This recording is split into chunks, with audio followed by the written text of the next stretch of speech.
I'm Jake Hershberger and CEO of Joe's Tires, Warrensville, Ohio. Miriam Brubaker, and I do Airbnbs and working on opening a food truck. I don't have names. Roy Hershberger, the founder of Joe's Tires, Abbotsford Ministries, Shekinah Christian Fellowship, in the Airbnb. Okay, so let's just go through the history because it all started with you, Roy, right? Yes.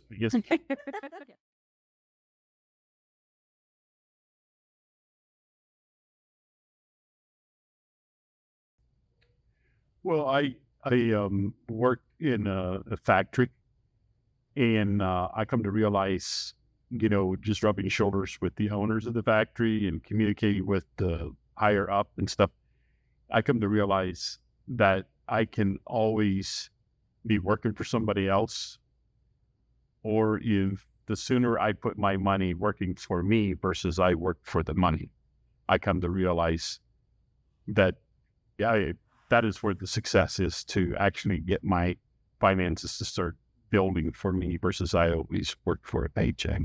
So that there was a turning point for me, is if I want to get ahead in life, provide something bigger for my children, for my family, I had to move forward and go on my own. So what made you think tires? Well, I didn't think tires at first. I thought sawmill. And that was our first business that we went into, was a sawmill. We lived in Michigan, and it was a successful adventure for us. And so after that, we started, when we lived in Plain City, Ohio, we started Hershberger's Painting and Remodeling there. That was successful. And it was at that time that I realized that the boys are probably not, they do it because that's what we do. But to see that their hearts are invested and see a future there, I recognize that they didn't see that. So it was at that time that I asked the question, what would you guys do if you would be able to choose anything? What is it in life that you would enjoy doing? So I remember James popping up right away, and he talked about doing muscle cars and stuff like that. And at that time, I looked at him and I said, we knew how to shoe horses, but to be able to do muscle cars, we have no background in that. But I would be interested in venturing into doing tires or something a little bit more that we could wrap our hearts around and be able to get into doing something into that world. So that is where it started. We had that meeting, and within 6 months later, we started the tire store here at Warrensville. Wow. So we come to realize it's a matter of a hearts and a commitment of a heart, versus looking at all the schooling and all that stuff. It's, you can learn to whatever you set your mind to. You learn as you go. Yeah. Figure it out.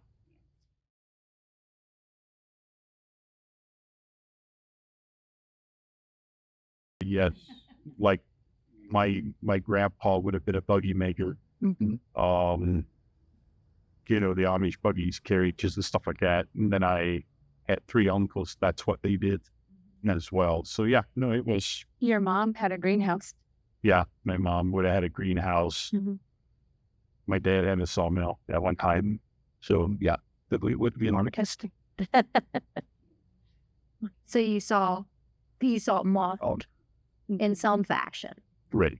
Which is, I think, important. Yeah. And one thing, we all did that with an 8th grade education. There was a time I was almost embarrassed about that. Then I come to realize that is something to be embraced, because most people say that you have to have a bachelor's degree and you have to have all that. No, you have to be fully present yourself with a heart that is willing to venture out and actually learn from that and move forward in business, because you have what it takes. You might not be having all the schooling. Like my son Jake here, he when it comes down to doing spreadsheets and all that stuff, That is stuff that is all self-taught, but there are classes not even do justice of what he does with all the spreadsheets and all that. And that is all self-taught. He was a grade taught as well. Now he's a mayor, and it's a hard set. It's that you can do it.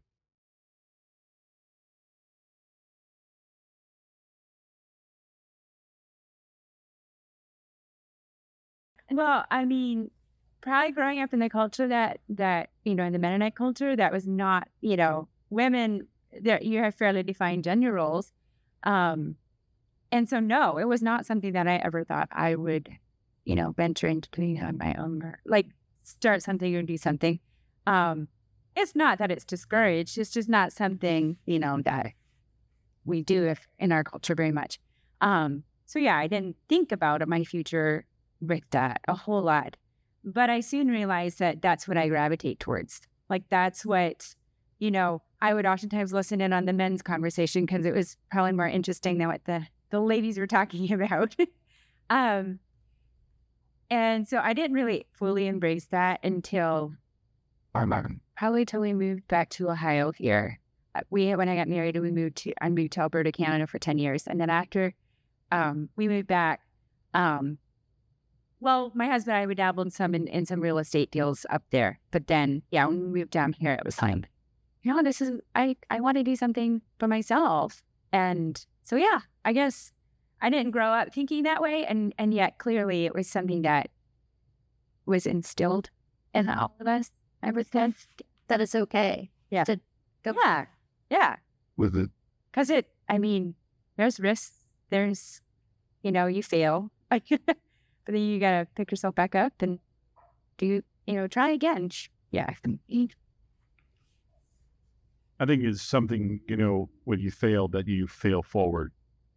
It is now, and don't see yourself as a failure. You learn off of those failures and you will get back up and learn from that and be able to not make that same mistake again.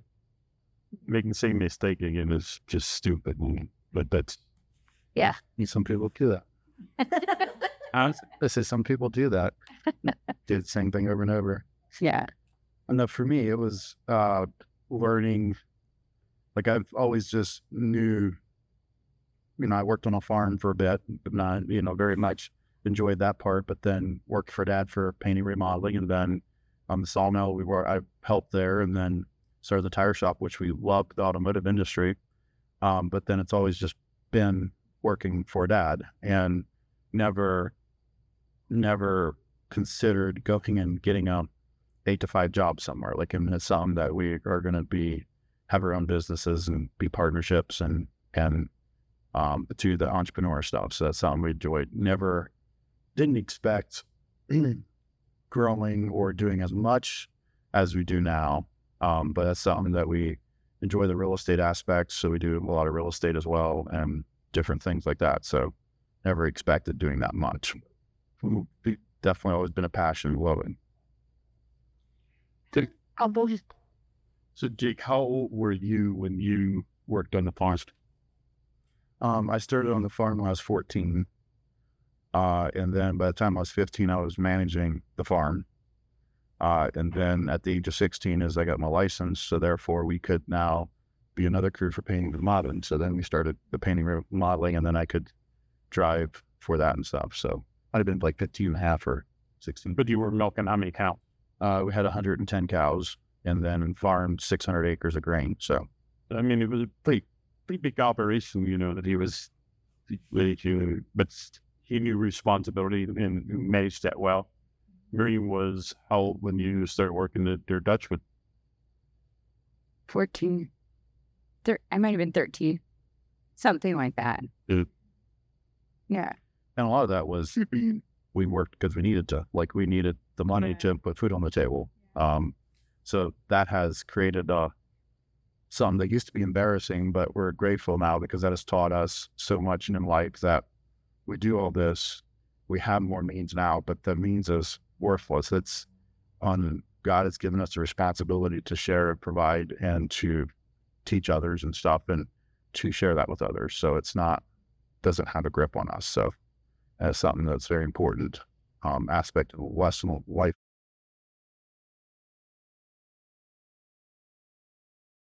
Success is not the bank account balance. That part I could vouch for sure.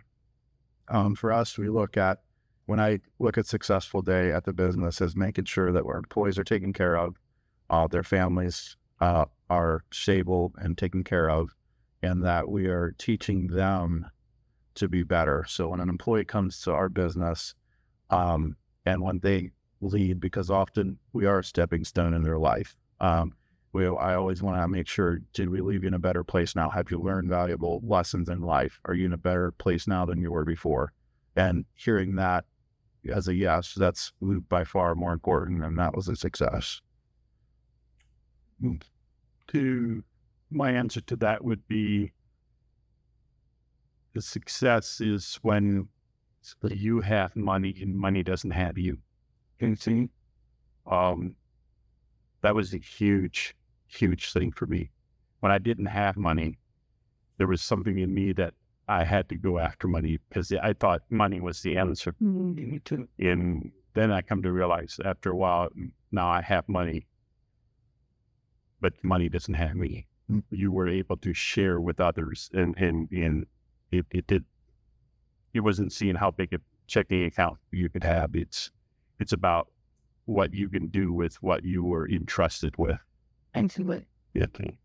So to learn that is success when you know what to do with that. That is pleasing in the eyes of God. It is a blessing to other people. So that makes sense. Yeah, and one of the nuggets that Dad has taught us from young up is that we are in the people business. That's how you got to view a business. We're not doing tires. We're in the people business, and we happen to do tires. So keeping a focus on your customer safety, serving the customer, having a servant heart and attitude for the employees and also for the customers. That's ultimately more important. And then no matter what you do, you're going to be successful at it. But so as an example, I'm telling Joe, since he's not here. So I live in Belmont, the other side of town from his shop. And my 85-year-old aunt takes her car there, drops it off. And then he or one of the mechanics always takes her then, drops her off at my house. And then so she can wait there. That way they don't have to hurry or whatever. But it's that service. And then they'll call and say it's right, and they'll come pick her up. And but it's that service. It's that they take care of her. And which she says that they bring her in a big truck, which I got to see someday because I want to see my 85-year-old aunt getting in and out of a truck. And you know, when you look at service like that, there's some of the things that we've experienced over the years was older couples. The guy always came in to get the tires. I remember one of those guys stopping in one day, and he was worried. His wife never bought a tire in her life. He always took care of her. I remember making a commitment to him saying, I want you to know that she's going to be okay. If she shows up here, we will take care of her the way we took care of you. And I remember when she first came in. And, I remember walking out the car, there's tears in my eyes because this is the moment I'm going to stay true to what I committed to have. And it's those times where ladies come in and they have no clue that we do the right thing because to their interests, not to the company's interest or to the pocketbook. It's about what is to their best interest in the stuff. So those are things that will carry through and highlight your business and release a blessing on your business. That is, if you're just a hoarder and grab for yourself, then that's going to be the opposite side for you. So yeah. That blesses me when I hear you say what Joe does. So Yeah. yeah. And supposed to do that. That was He's doing. Jake. You know, I tell him like I didn't get him in trouble with his dad. No, that's and that's always been, you know, if something's wrong, I'm like, I don't know, just take it. Cause I don't know, did we squat about it? I didn't help her. Like, I don't know, just take it to Joe and ask him. No, you know, and I remember when we first went into business, I remember within the first year or the second year, there's a lady came in there and came in to buy 4 tires. And I walked out and walked around the car and I'm ahead of my story. This was like 3 or 4 years after we were in. The lady comes in and I walked around the car and it's like, man, she needs 4 new tires. It was like, man, how do I tell her? She showed up to buy 2. And so as I walked around, I explained to her that she needed 4 tires and showed it to her and stuff. And you felt bad because she needed to buy 4 tires. And she goes, oh, Roy, that's okay. A couple of years ago, I was here to buy 4 tires and you said I only needed 2. You sold me 2. And when she reminded me, I remember that she had almost brand new tires in the back. We rotated. We just put new tires on the back and rotate those to the front. And that was a big lesson for me is always do what is to the best interest of the customer, whether they want to hear it or not. You do the right thing because it's the right thing to do. And yeah, that was a big learning, kind of new in the area and to learn that. It was very valuable.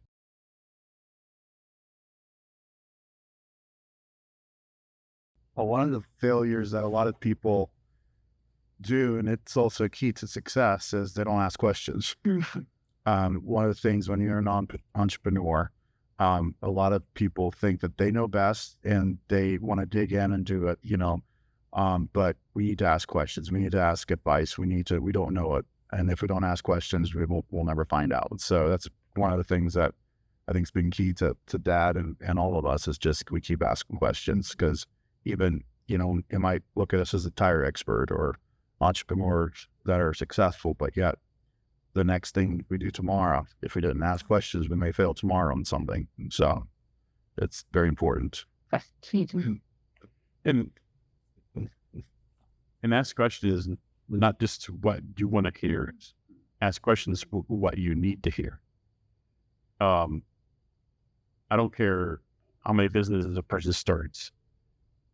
If it's going to be an adventure that he has never ventured into, then there's going to be to ask questions to somebody that has ventured into that already to hear that you don't make all the same mistakes. One of the mistakes that I made when I first started here to the town, within the first year and a half, Todd Pryor stopped in at the store one day and he says, Roy, if you give me $500, I'll give you the names of all the bad apples in town. I got a chuckle and it's like, I'll learn that myself. I did. But it cost me $30,000 then, learning it that way versus hearing what he had to say, because there's people that will come and ask for credit and stuff like that, or write checks and do all that stuff. They know all the loopholes, and he knew I was new in town. And if I would have listened to him, it would have cost me $500 instead of $30,000. You'll learn. You just learn off of their mistakes. Yeah. Why do you have to pay yet on top of that? So those are things that really there's ups and downs, but I didn't learn that twice. I learned that only one time. Yeah, I was going to say failure is, to me, is if you don't learn from the mistakes, because you are going to make mistakes. And going into a venture or going into your day thinking that you're not going to make a mistake that day is probably failure too. Realizing that you're going to, but then asking the questions and seeking, not letting it stop you, but you work through it. It's hard. It's not something that's easy, but you don't stop because it's hard. You keep asking questions and you keep doing what you need to in order to find a solution to whatever you're feeling. Sad. I think in today's society, so many times we're too afraid of what other people will think to try. It stops us from trying. If it doesn't work, it doesn't work. You try something else. It just we keep going, and we've got to make it safe to fail, or we've got to make it safe for it not to work. Yeah, so Thomas Edison said I've learned X amount of ways of how not to make a light bulb. That's right. One way to actually make it. Yeah. So, and that's how you have to look at failures or not successes.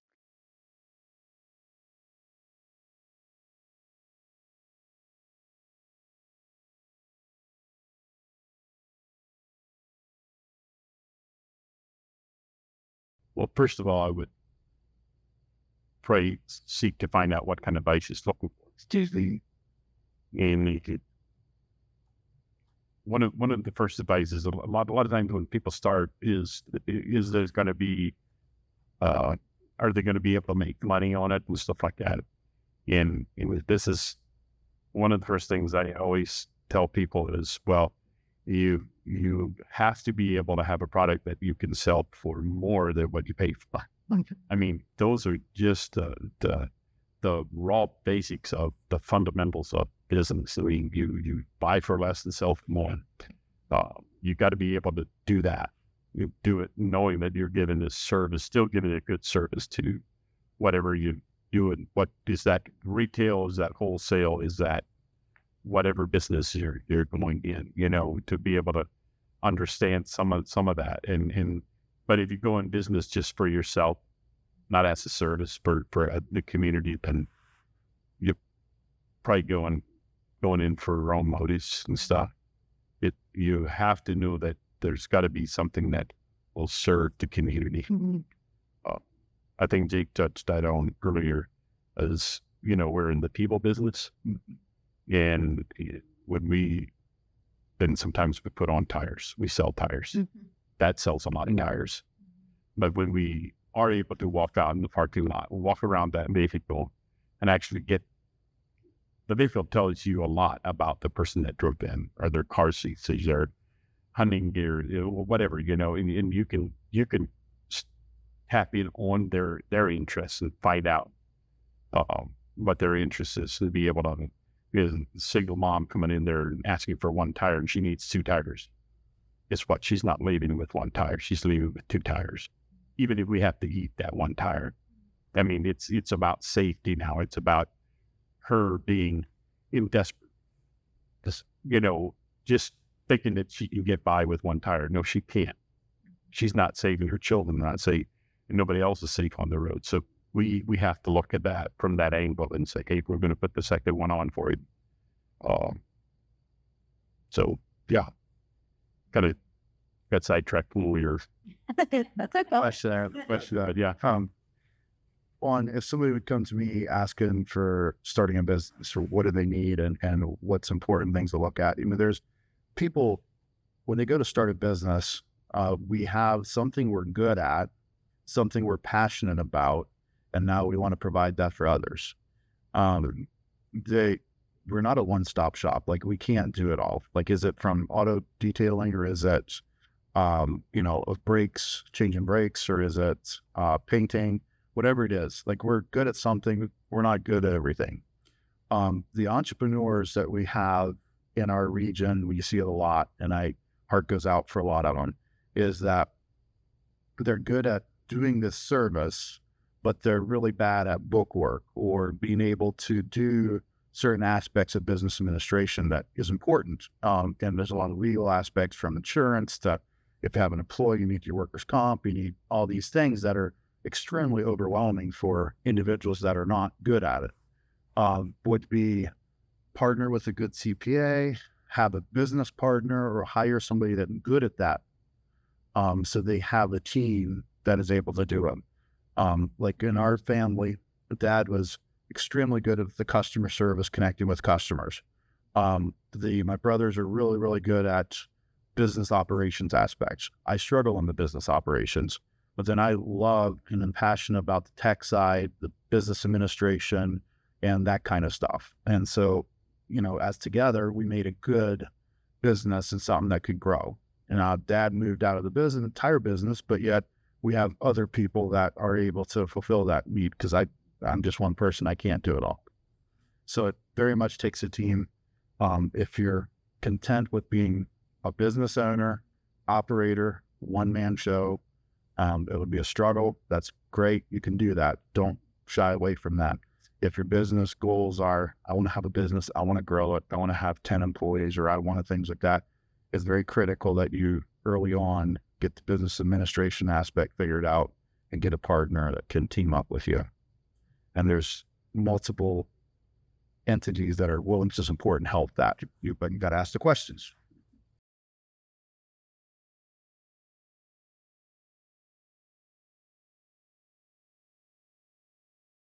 Asking me or asking my wife? Good question. As business owners, it is something that we engulf ourselves into the business. That is something that you got to protect your family time. You need to understand that you need to work in your business, you need to work on your business, and you need a personal life. So those are things that are always challenging to balance.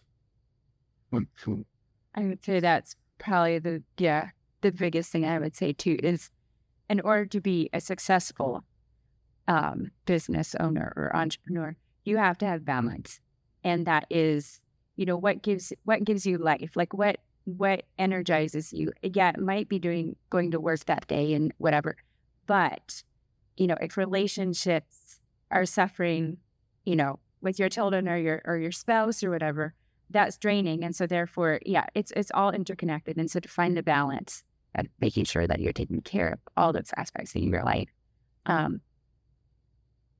Those would be. I think being intentional about the very things that they just got done talking about, to be able to set a time to do vacation or do your whatever hobby, or that you make time for that, but not at the sacrifice of the company. So when you open up a business, that is you have to realize that you are in the driver's seat. Your employees are not in your driver's seat. You are in the driver's seat. And if you go on week's vacation, are there people in the driver's seat in your company that are responsible enough to do that? So that takes time to develop. But be intentional about it, and be able to go on vacation then, and be able to leave your work at that you will show up on vacation with your family, meaning then you're present there. You're not continuously on the phone and stuff like that. Or I think understanding why you're doing what you're doing, and then you have to revisit that. Sometimes okay, so why am I putting this much time into this business? What is the reason? I mean, even if you're passionate about it, there's still a reason why you show up to work every day. And so whatever that is, is it for your children? Is it for, to go, to have a hobby, to whatever, but to revisit that, why am I doing what I'm doing? Has your why changed over time? Yeah. I mean, I think for more defined, more intentional, more targeted. The basis is similar. We want to be independent. You want to have your flexibility, but yet the passion and why, may have been to start with, we want independence for our own family. But I guess not, I want it for other families. And my big passion of mine is, and I think I've shared it with you before, and I've shared it with many, is at some point when I don't have to be engaged in daily work activities, I want to be a coach. I want to help other businesses, entrepreneurs, be able to break through those barriers and stuff, and those are things that I really enjoy. So that's why it's changed a lot. And, with coaching and stuff like that, when you first start out, you think you have everything you need to do business. And then you realize that I'm not good at book work, or there's areas that you don't, I'm just not good, and we're going to neglect that. Hire somebody that is good in this field. So all areas are well covered, to be able to, if you don't, something kind of suffer. And so you have to be able to recognize what your strong point is and where your weaknesses is. Doesn't mean that you're weak. If you have a weakness, you just hire somebody to fill that in and stuff. So, and also learning as you grow, like delegating, hiring when, you can get into this rut of like, yeah, but that's going to cost how much money.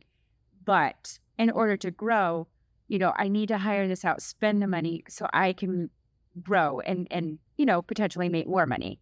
I would say that's an area that I'm really in right now is learning to, it's painful to grow sometimes. And yet it's freeing too, because you can hire out the stuff you don't love doing or whatever.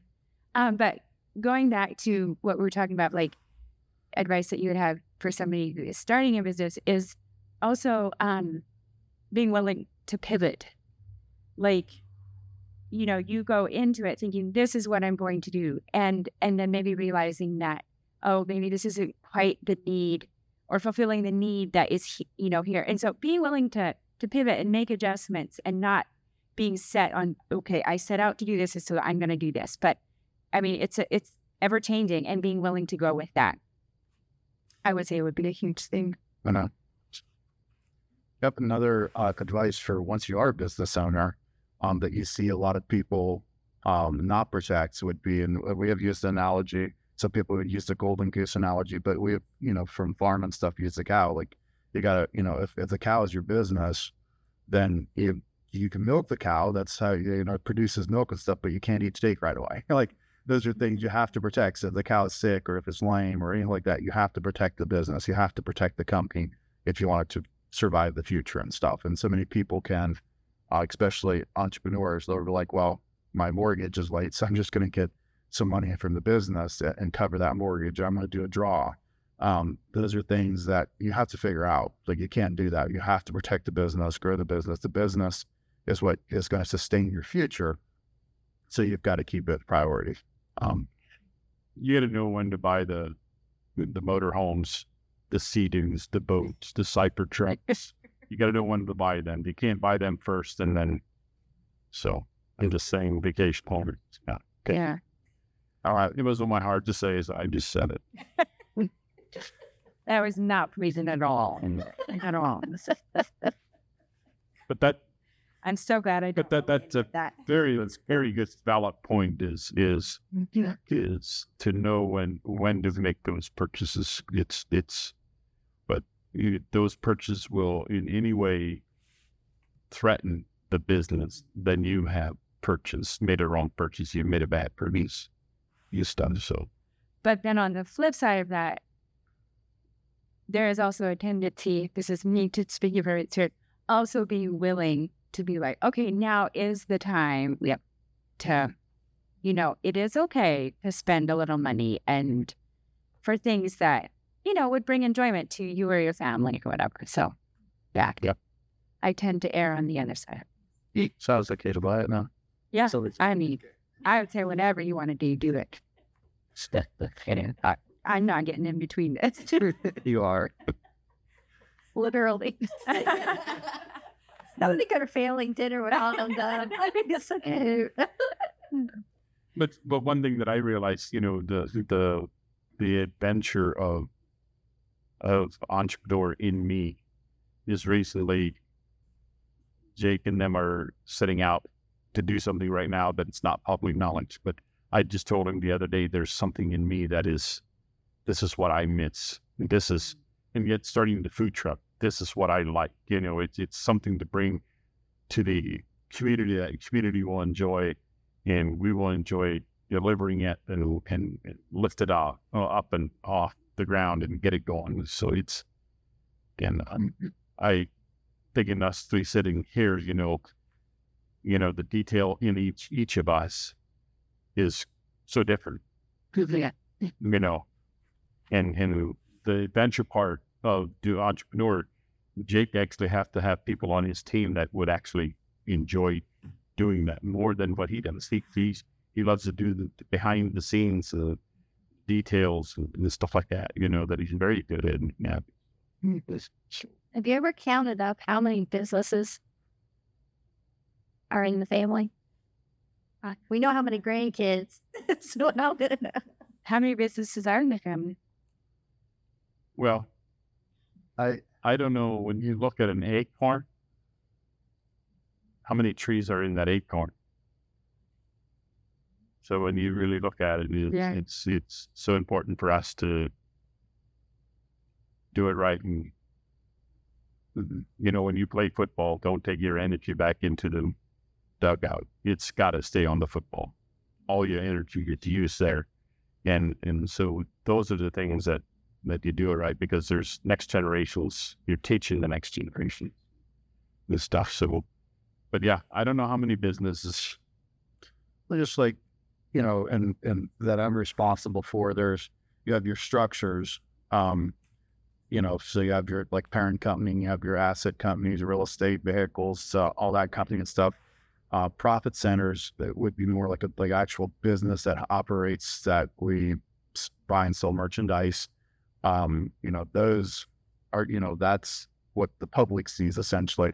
But, from real estate companies and all that stuff, a lot of people don't see or realize that you have to file taxes on it. You have to have insurances, and you have to maintain buildings and all that stuff. So, no, I mean, just on my side, I'm over 14 to 15 range businesses. And then, obviously, you have real estate and some stuff that that has multiple ones, from farm to different stuff. So, I mean, there's going to be a handful of them. Yeah. And how many siblings? There's 12 of us children. Okay. So. That's all. And most of this Entrepreneurs. can be a good bit of an Well, I mean, like you got Vern and Mike, and some of them are working. they're in the company. But they're within the company. No, George would Yeah. be. So A lot of you. half of them are entrepreneurs. Yeah.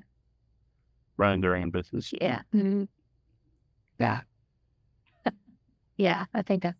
So yeah, at one time I would have had, I don't know, somewhere around 15 to 16 LLCs, and I think I'm down to 4 or 5. I should actually be more than that, but some kind of get tired of them and just double them up. Well, and I think too, and this goes back to the conversation with Celia, people will be like, well, oh, that person, they shut that business down, they started another one, and, all that must start, but okay, so you get tired of that one? It may have been, Yeah, but you don't even know unless you know the individual and know behind the scenes, you don't know. Exactly. Things happen, like yesterday in town, we had something happen uptown, and everybody's explaining what happened, but nobody knows. Like, you don't know. Exactly. I actually have a question. I was wondering if anybody knows. I don't know. And then Facebook take its story, and then the bashing, So terrible. the defending and stuff like that, stuff that should have never. Yeah, it's just ugly, So Facebook is not. Solve your problems on picture. Yeah. Yeah. That could be a whole other discussion about businesses on Facebook. It gets the word out, but then there's so much bad that comes with that. Is it? Marketing is a huge part of business when you go to grow. That's a lot of people are very bad at. Yes. So one of the things I want to say, like on a small business owner, you have to figure out what energizes you. There's things you do that take your energy, drain energy. It just sucks. Like if I have to go fire somebody, that's just energy draining. It sucks. I hate it. Yet if you got to go hire somebody or you're creating a new position, promotion, you love that. But that's something you can't do every day. But what is that task? What is that something? For me, I'm very weird. The only one in the family that has this, but I love working with data. I refer to as a data junkie. So for me, and working with an Excel sheet on the beach and just, analyzing data, that's vacation for me. But those are things that's not everybody, but like, because it's energizing, like I can sit down at, 10 p.m. on the computer and start analyzing data, and all of a sudden it's 4 a.m. and I'm like, whoa, that was energizing.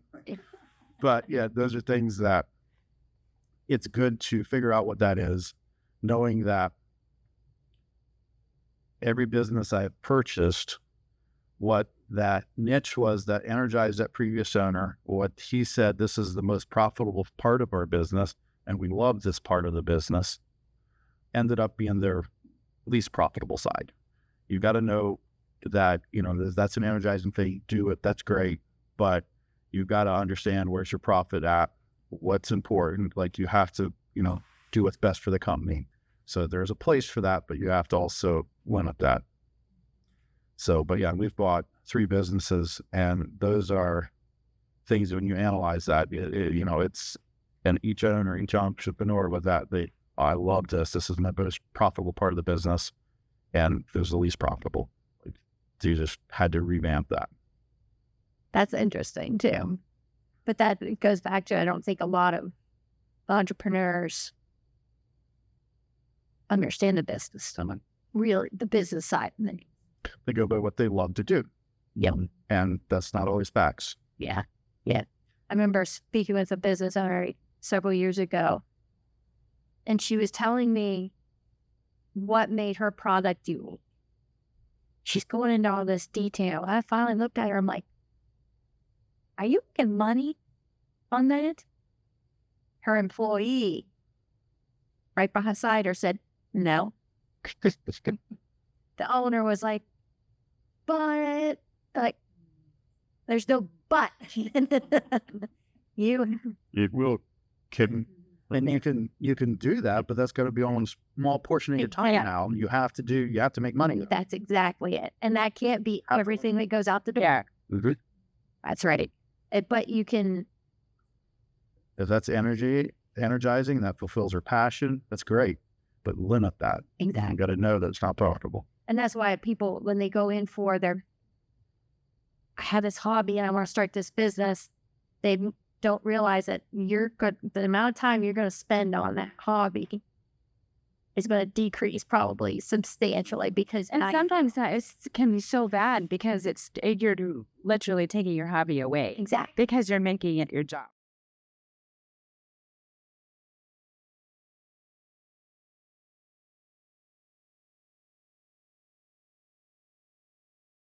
I consider myself that now, and my kids 100% do. The good positive part of answering this question this way would be that we have experience in other areas.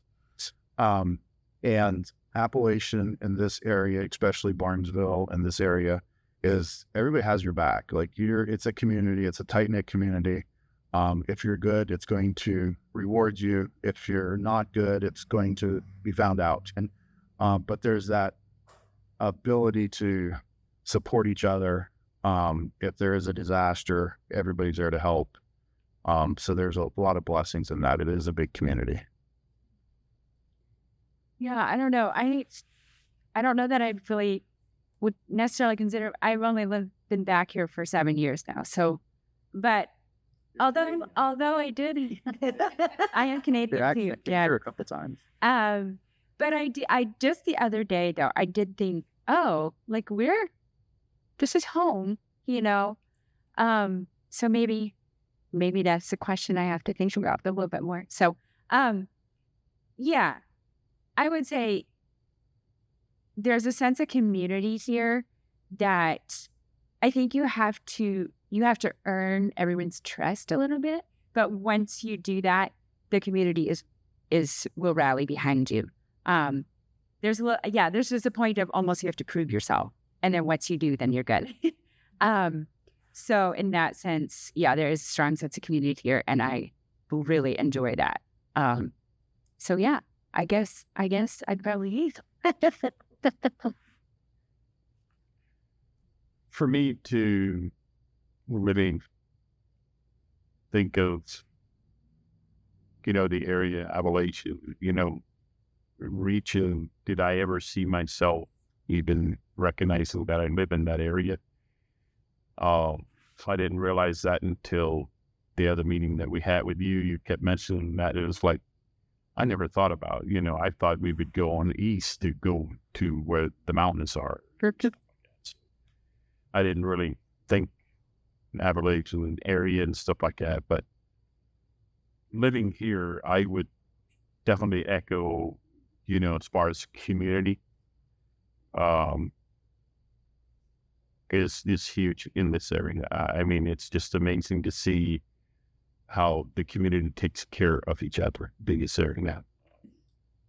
So I probably see that a lot, with the Barnesville, interacting with the other pastors and stuff here in town, some of the great efforts that goes together to being able to reach out to people that are struggling and stuff like that, and make sure that we're effective there, meeting needs and stuff like that. But even from fires and stuff like that, how the community rallies together and help meet needs like that. It's really amazing to see the community, how they.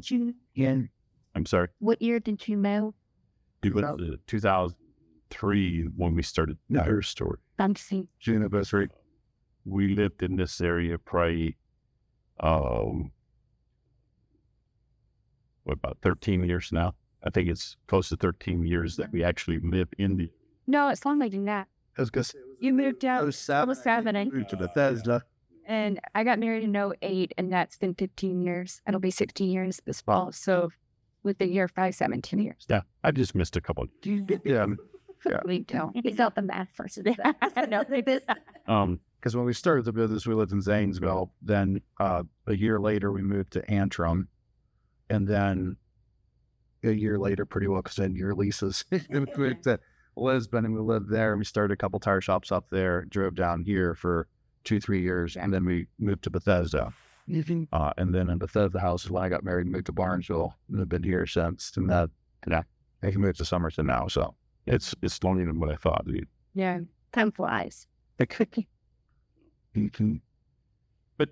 looking at the community, I realized when I felt that my heart changed, just not changed, but when you feel a part of the community, or you look out for the community, and that was, and I don't know how many years ago it was, I was driving into town, on 800, and from the convenience store up, there was this elderly lady that was walking in the middle of the road, and she was looking for, there's a ramp to get back up on the sidewalk. And I remember putting my 4-ways on and stopping, almost thinking about, I need to go out and help her get up on the sidewalk. And afterwards, driving away, it's like, I think the Lord really spoke to my heart, this is what community looks like. We look out for our elder, and the community needs to see that this is our elderly, and it's not was an elderly lady, it was our elderly lady and stuff. And I come to realize, you see that in the community, that is the heart of looking out for one another. And if something goes wrong, people are there.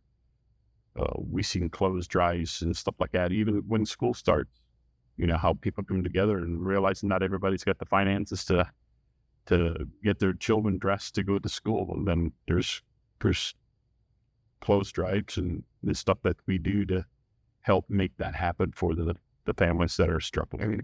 So, yeah, all community, I guess. I've lived lots of places. My mom lives there originally. And then when she got married, she left. So we moved around a lot when I was younger, but then I came here many years ago, the mid-90s. I wouldn't trade it for the world now. Because it's that community. In my neighborhood, it's all the kids that come in. Yeah. I mean, I wouldn't trade that. If these kids play in my yard as much, they play at home. They know how to get in my... their dad asked me one day, "Can I borrow your rototiller?" I said, "Yeah, the kids can. Just get out of the garage when I don't care if I'm home or not. Just go. You know how to get in."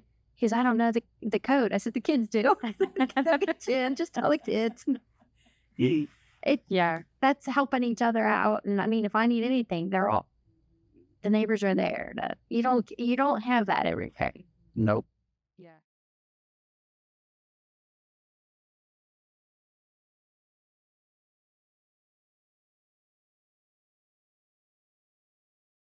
Get to work.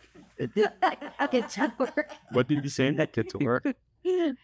No, like what we need, the entrepreneurs need from the powers to be is we need to have them figure out how to nurture and cultivate an environment that they can thrive. And that starts with education. It really comes to it like, it almost feels like for years the education agenda was for brainwashing to create factory workers or to create people that are in debt and committed to a certain career working for somebody else. And we need to have our kids educated in finances and business administration. This starts at 4th grade, 2nd grade. Like that's where they need to start learning that through. So that's one aspect. And the next aspect is that we need to have resources available that can allow an entrepreneur to provide health insurance policy to their 1 employee or 3 or 4 employees. And right now, insurance companies control the market. And if you have a group policy of 50 people or less, you have zero negotiation. And if you have 2 or 3 health issues within that plan, like you don't have a policy, then you have to rely on the Obamacare Act and things like that, which is really, challenging to deal with for an employee benefit aspect. If an individual wants to go get a plan, that's easy, but it's as a group, that's just impossible for an employee benefit aspect. So there's a lot of areas like that to where need to be more of a focus point instead of trying to figure out, the focus is how can I get this big company Intel and spend billions of dollars getting them in here? That's great. That helps our economy. But there's other key aspects. Like if we all just have big billion-dollar companies, it's not going to be America. So we need support in that aspect. Cannot forget the independent business owner.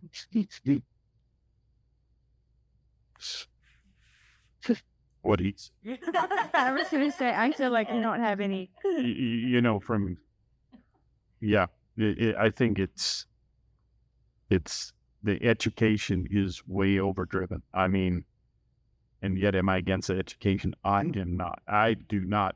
If somebody of my loved ones is on the operating table doing open heart surgery, I do want them to have the education, intentionally got education for that job. But the whole education thing is driven more centered around a party life. And we got to get an education and then never come back home to exercise their education just to pay off their debt and never major in that field. To me, that is misguided, mistaught. That should be taught all the way up through when they get ready to college.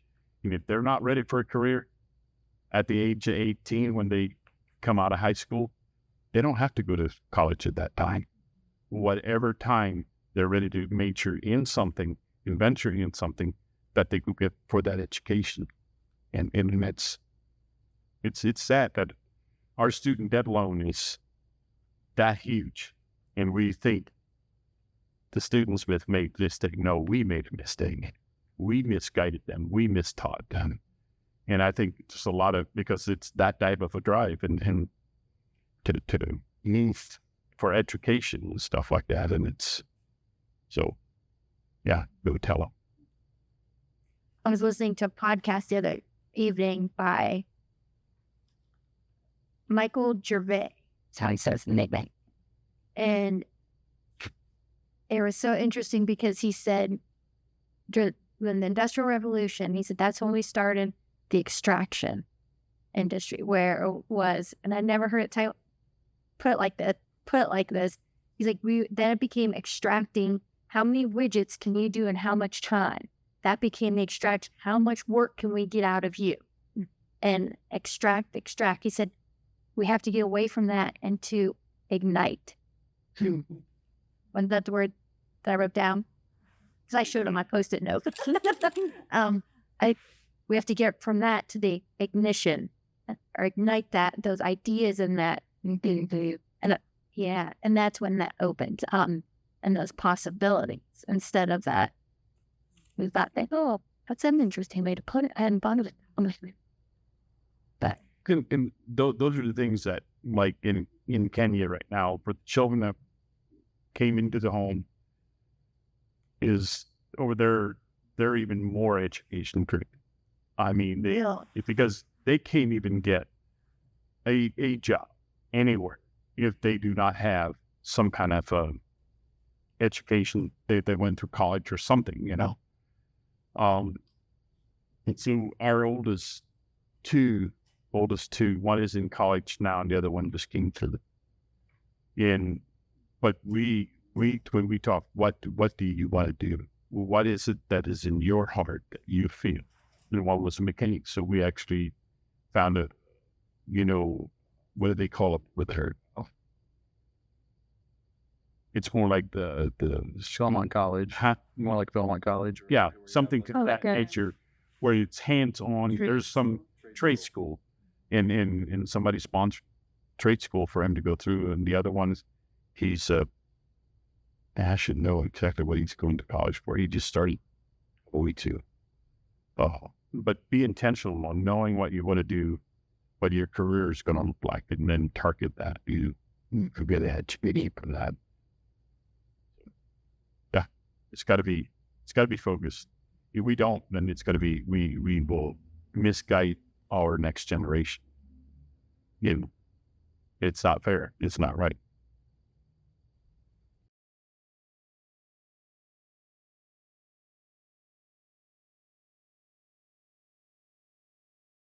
Well, I'm excited for what you guys are going to do with this, and I think this is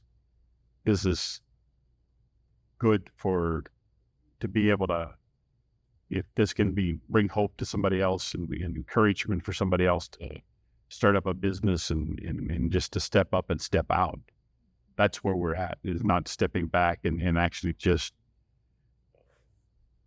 be okay just to be a day worker, day in and day out. If you actually have the qualifications and the ability to actually lead out, then I think we're hurting for that in this world, is for leaders to step up and step out.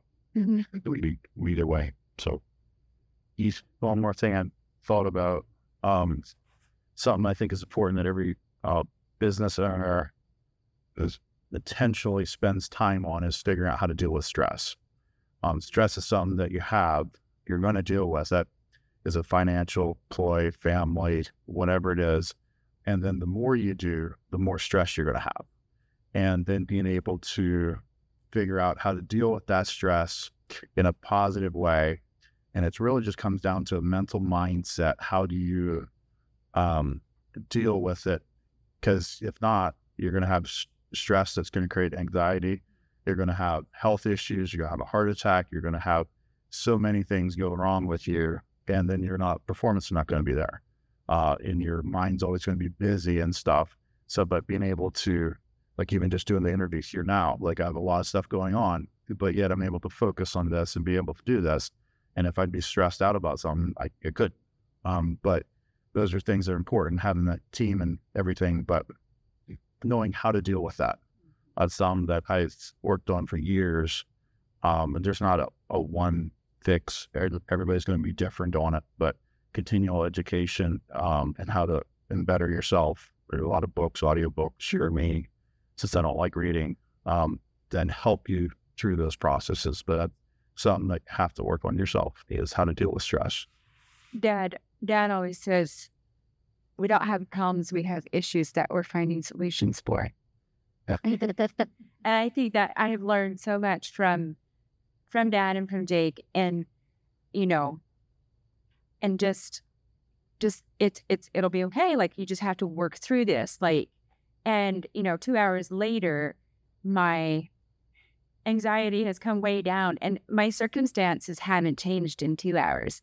But I've tried to find a solution to whatever issue I was having, and you got to just breathe, take a minute, and realize that I can't speak too broadly on that, but there's probably not going to be a problem that arises that you can't find some solution to.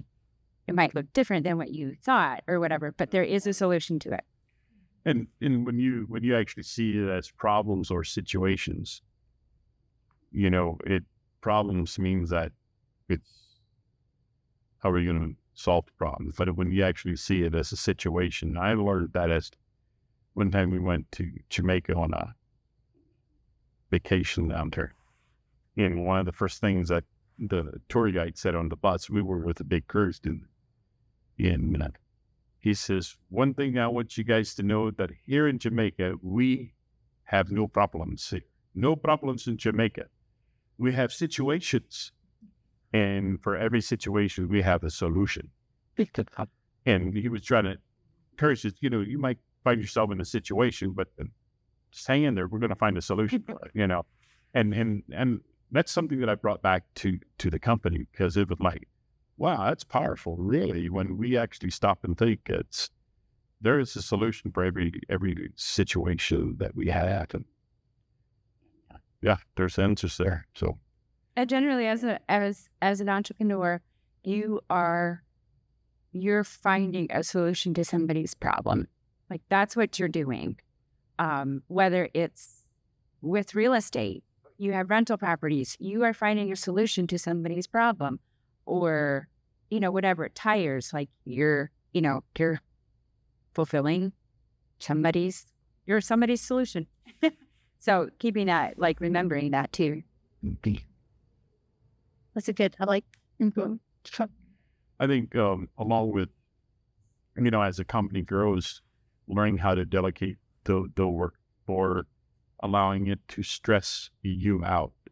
I remember sitting with a guy and he says, Roy, one thing that you have to learn is when to leave the responsibilities, whoever you have there in charge for this store, that store, wherever it is. He says, then when you come back to meet with those people, then you pick up their responsibility and you talk about their responsibility. You speak into that. But when you leave that meeting, make sure that you leave that responsibility with that individual, that they know that they carry that responsibility, and he says it's you, they have to feel that you left that responsibility with them. And he says, you'll find out that a lot of your stress will just go away because you're not carrying all their responsibility. They're carrying their responsibility instead. So I think that's a learning curve to know, from walking from a mayor's office over to the Joe Stire's office, knowing that the right people are feeling that responsibility and carrying that responsibility instead of you carrying it all by yourself. Like, right? Yep. And one nugget of wisdom for an entrepreneur struggles with is, number one, handing off, delegating. But then when you leave for a time and you have that store manager now in charge, or you have that person you put in charge, you might think of yourself as being needed. If you receive 3 or 4 phone calls from them, man, they can't make it without me. You might get a smile of satisfaction, but you should be embarrassed, because a true leader, when they leave, will not have to receive a phone call because they did their job and they taught them. So if you receive a phone call, you have now something you need to work on. So I like that too. Yeah. Dave Anderson. Lots of nuggets. Thank you.